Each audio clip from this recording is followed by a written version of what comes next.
Nobody knew he was the boss. Those who treated customers badly, stole money from the register, and sabotaged the company from within. They were all right in front of his eyes. Now the masks would fall and the truth would come to light. And no one had seen this moment coming. Don't forget to like and subscribe to the channel so you don't miss this and other stories like it. Jackson Corp's CEO Richard Thompson is a sharp and determined businessman who has taken his company to the top. But as he sits behind the glass walls of his office, he wonders how much can he really see? Does he truly understand his employees?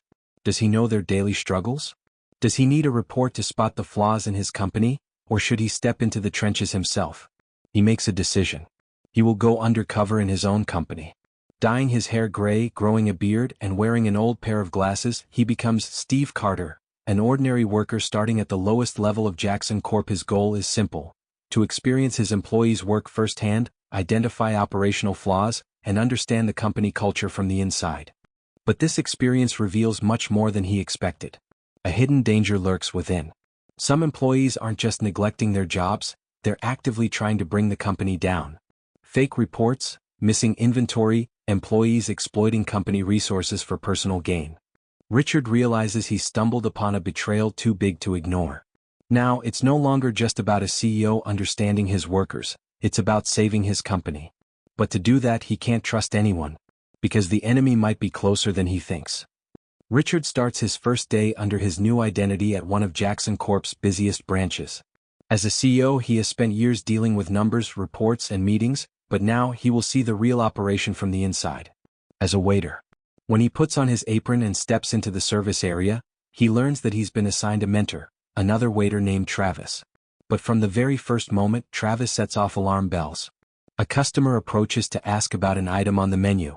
Before they can even finish their sentence, Travis rolls his eyes. Then, with a sarcastic laugh, he raises his voice unnecessarily. "Oh my God, do people really not know how to read a menu? Good thing I'm here, right?" Richard's blood runs cold. This guy is completely disrespectful to customers. But that's not all. As the hours pass, Richard realizes that Travis isn't just rude to customers, he's also a bully to his co-workers. Instead of helping new employees learn the job, he belittles them. When someone makes a mistake, he humiliates them in front of everyone. In the kitchen, he barks orders at the staff as if he owns the place. But what shocks Richard the most is what Travis does behind the scenes. As closing time approaches, Richard notices Travis secretly stuffing leftover food into bags. And it's not just a meal or two, his hands are overflowing every night. While the company is trying to cut costs, Travis is intentionally wasting resources and draining the restaurant's profits. Richard clenches his jaw. This isn't just about one employee's bad attitude. It's a deeper issue, one that is rotting the foundation of the company and poisoning workplace morale. And if Richard wants to fix this, simple observation won't be enough. He needs to expose how employees like Travis are sabotaging the company from within. But the big question remains, how will he do it? Richard's second day on the job offers him more clues and a deeper look into the company's inner workings. This time he is assigned to learn how to work the register. As he tries to grasp the details of the job, he finds out that he'll be working alongside Emma, the cashier in charge. At first glance, Emma seems like an ordinary employee, confident, relaxed, and in control. But it doesn't take long for Richard to realize that things aren't quite as they seem. The first thing that catches his attention is a small, almost imperceptible movement. When Emma hands customers their change, her hands move with startling speed. A few extra coins seem to disappear into her palm with a swift, practiced motion. At first, Richard thinks he might be imagining it until it happens again. And again. But the real shock comes when Emma speaks to him without the slightest hesitation. As they stand near the register, she gives him a slow once-over, then leans in with a smirk and whispers, "You know the bosses make millions anyway. So why shouldn't I take a few bucks for myself, right?" Richard struggles to keep his anger in check. Emma isn't just stealing from the register, she does it without a shred of remorse, as if it's her right. Worse, she truly believes that management is too rich to notice such small losses. As the CEO of this company, Richard knows exactly how hard he has fought for every single dollar. And Emma's words reveal a dangerous mindset, one that is quietly rotting the company from within. But he can't blow his cover. He must stay calm. Earn Emma's trust. Figure out just how much damage has been done and how deep this corruption runs. One thing, however, is clear. Jackson Corp is far more rotten than he ever imagined. And this corruption? It doesn't end with just one employee. The big day has arrived.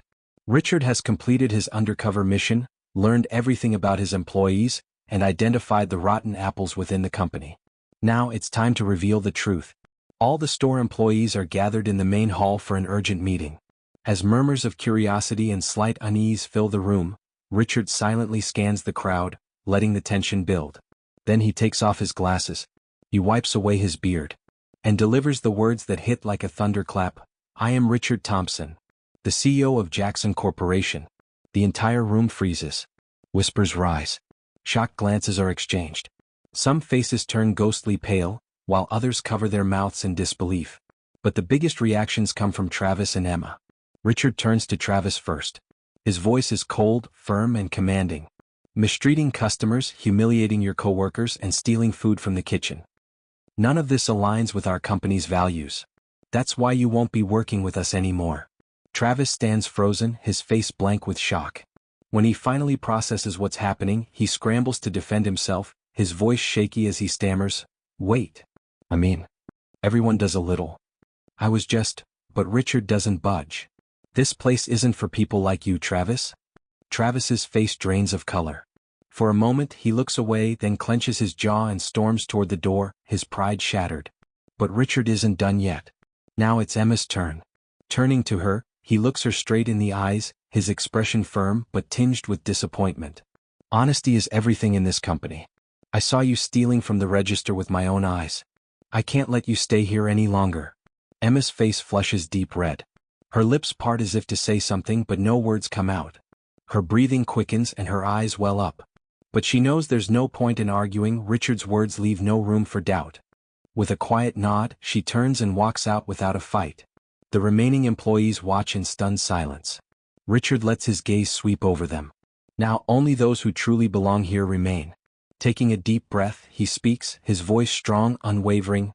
"We will continue working to make this company a better place. Respect for our customers and for each other is not optional. Without trust we have nothing.